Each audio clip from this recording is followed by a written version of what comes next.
مسئلہ کشمیر، چونکہ وقت آ چکا ہے کہ اس پہ ہم نہ صرف ڈیبیٹ کریں بلکہ عملی کردار بھی ہمارا ہونا چاہیے، ہمیں میدان میں اترنا ہوگا۔ مسئلہ کشمیر نہ پاکستان نہ ہندوستان بلکہ یہ آپ کے 1.5 کروڑ لوگوں کا مسئلہ ہے، تو اسی کو بنیاد بنا کے اب ہندوستان نے آپ کے سامنے 2019 میں جو کچھ کیا اس کی بنیاد اور اس کا جو جسٹیفیکیشن ہے وہ گلگت کو رکھتا ہے کہ کیونکہ پاکستان گلگت کو پہلے صوبہ بنا چکا ہے تو اب میری باری ہے جی، میں بناؤں گا۔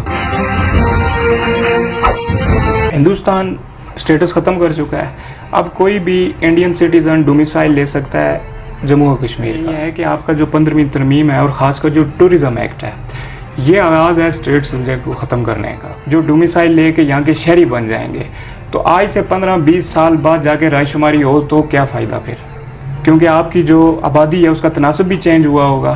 اب ہندوستان میں آج سے 15 سال بعد رائے شماری اگر جا کے ہو کوئی، اب جموں کشمیر کی جو آبادی ہے اس سے زیادہ لوگ باہر جا کے آباد ہوئے ہیں، جو انڈین نیشنلز ہوں ان کے لیے تو انڈیا مقدم ہے۔ جو یہ زمین ہے، جو یہ دھرتی ہے وہ اس کے رہنے والے لوگوں کی ہے، وہ اس کے رہنے والے لوگوں کی ہے،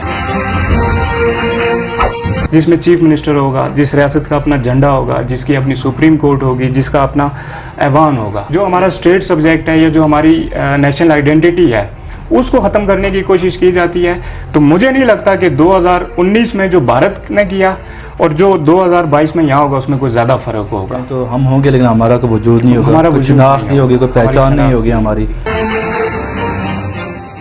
وہ شناخت نہیں ہوگی جس کے لیے اقوام نے کئی 100 سال جنگیں لڑی ہیں۔ اس دھرتی ماں کا جو ہم پہ قرض ہے وہ اتارنے کے لیے تیار ہیں۔ جس دن آپ کے نوجوان مسئلہ کشمیر کو بہتر انداز میں سمجھ گئے اس دن آپ یہ یاد رکھیں کہ آپ کو دنیا کی بڑی سے بڑی ملٹری بھی بلڈوز نہیں کر سکتی، دنیا کی بڑی سے بڑی ملٹری بھی بلڈوز نہیں کر سکتی۔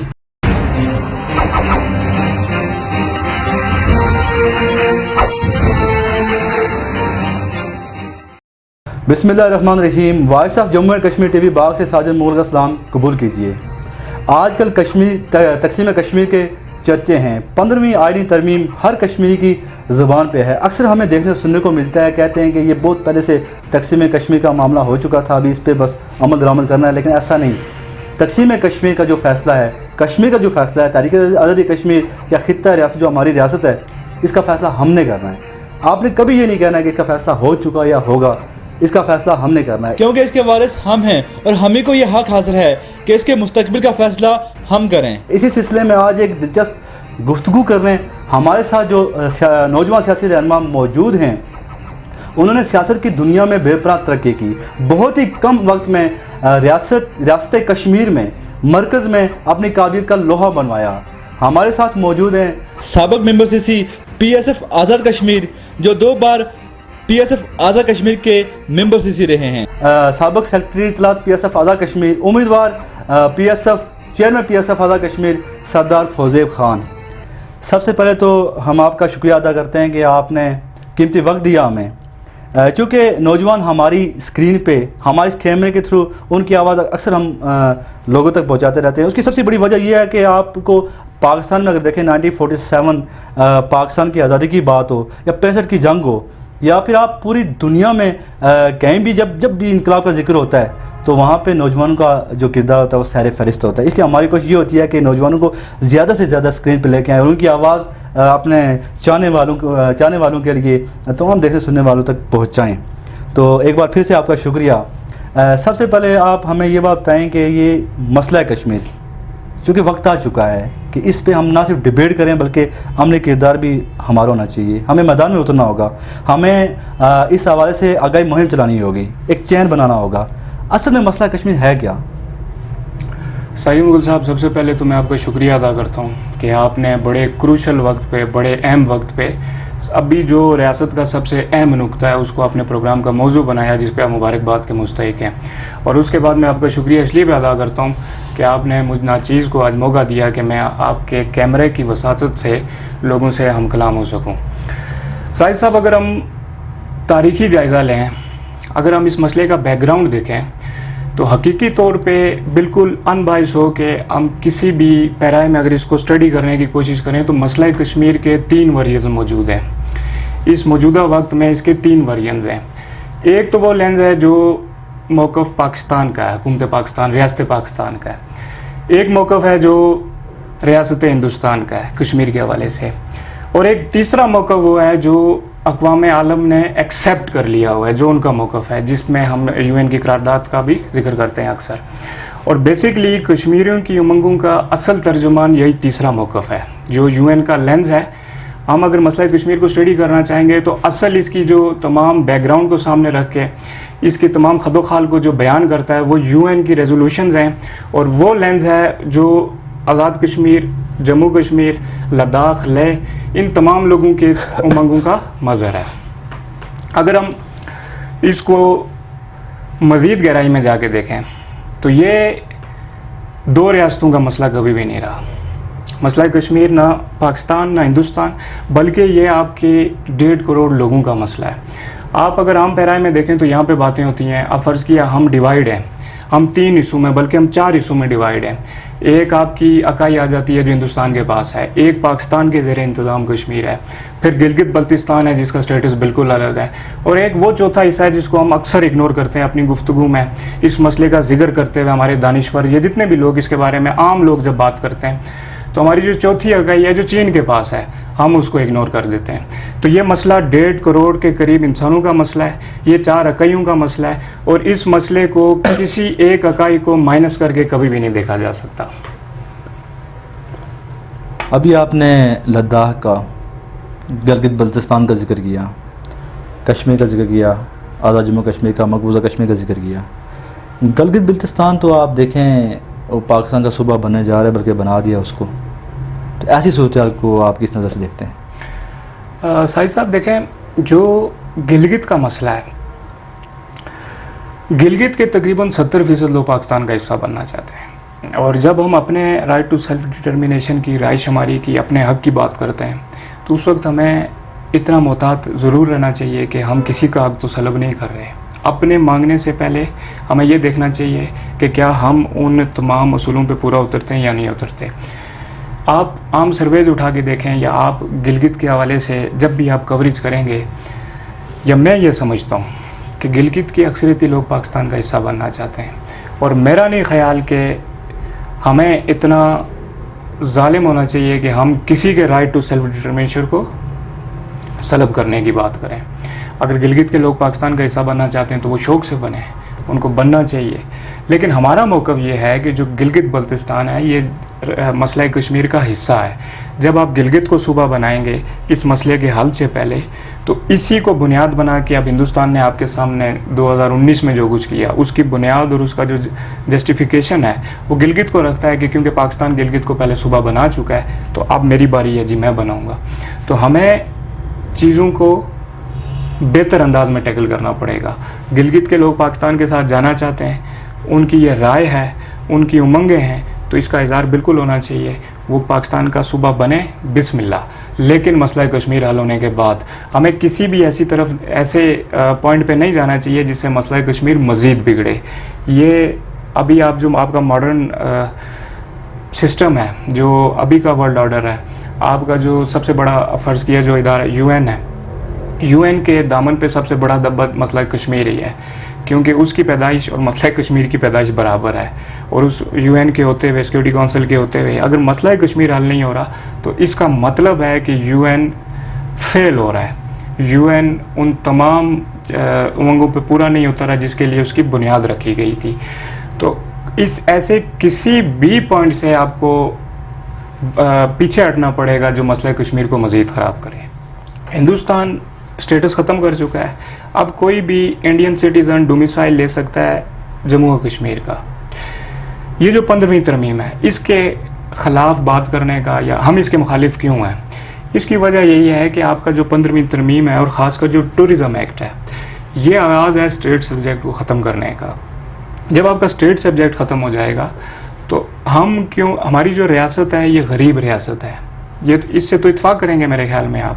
ہمارے پاس ریونیو کا کوئی سسٹم نہیں ہے، ہمارے پاس وسائل موجود ہیں، قدرت نے ریسورسز رکھے ہیں، ہماری اتنی کیپیسٹی نہیں ہے ہم ان کو یوز کر سکیں، ہماری ریونیو جنریشن نہیں ہے. ٹھیک ہو گیا جناب.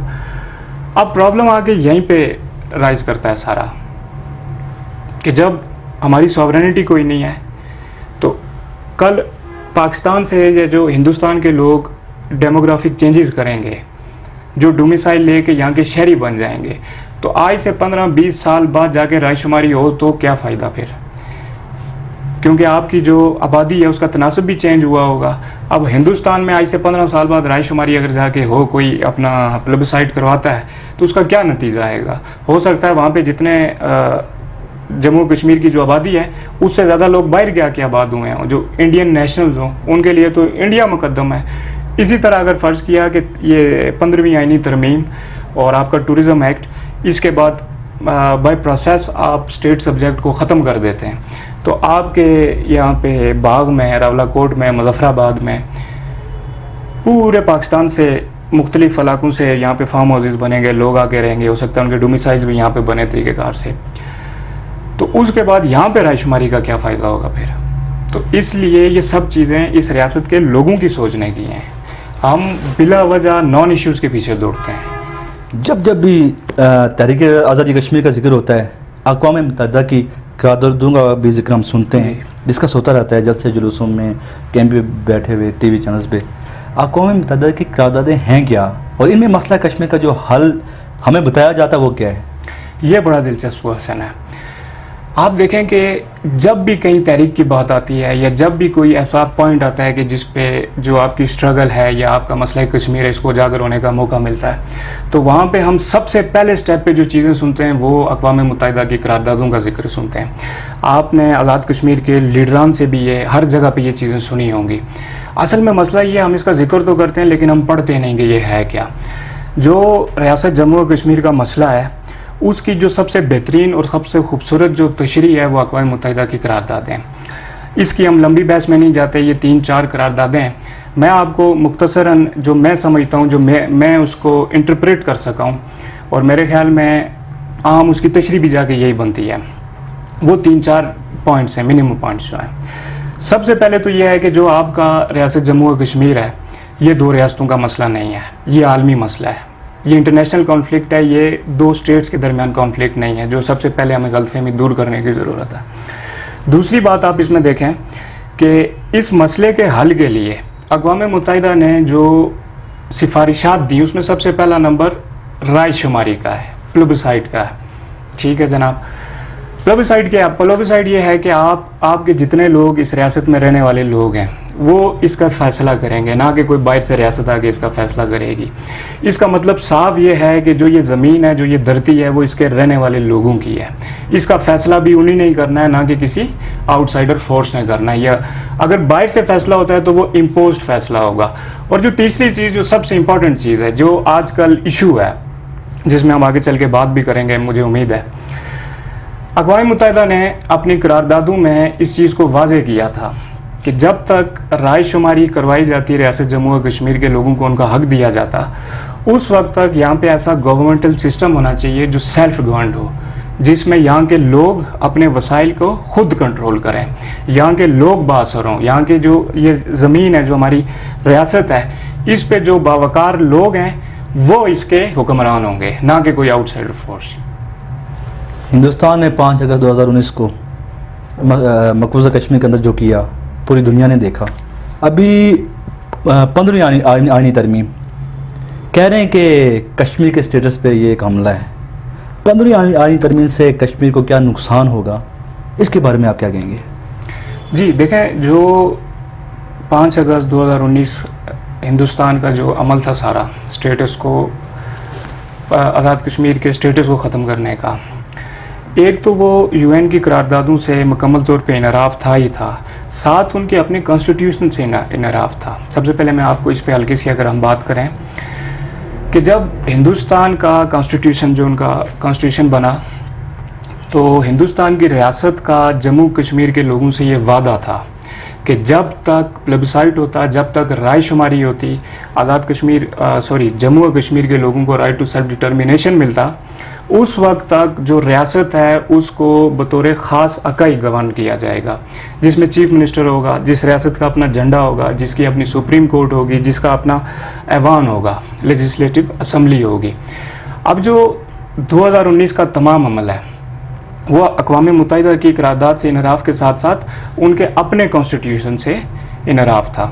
اس میں ہم پھر کسی موقع پہ انشاءاللہ ڈیٹیل سے بات کریں گے، اس پہ کافی بات ہو بھی چکی ہے. اب بھی جو مسئلہ دوبارہ سے آرائز کر رہا ہے، وہ خاص کر آزاد کشمیر کی حیثیت کے حوالے سے.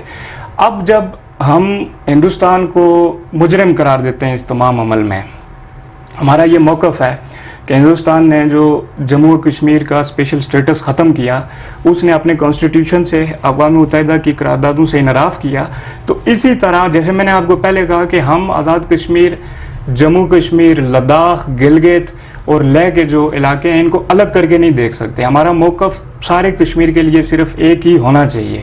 اگر ہم اس میں تھوڑی سی بھی منافقت برتیں گے تو ہم بڑے مجرم ہوں گے. یہ منافقت کے پیرالل چیز آ جائے گی. تو اگر یہاں بھی اسٹیٹس پہ وار ہوتا ہے کسی بھی طرح سے یا کسی بھی حیثیت میں، جو ہمارا اسٹیٹ سبجیکٹ ہے یا جو ہماری نیشنل آئیڈینٹی ہے اس کو ختم کرنے کی کوشش کی جاتی ہے، تو مجھے نہیں لگتا کہ 2019 میں جو بھارت نے کیا اور جو 2022 میں یہاں ہوگا اس میں کوئی زیادہ فرق ہوگا.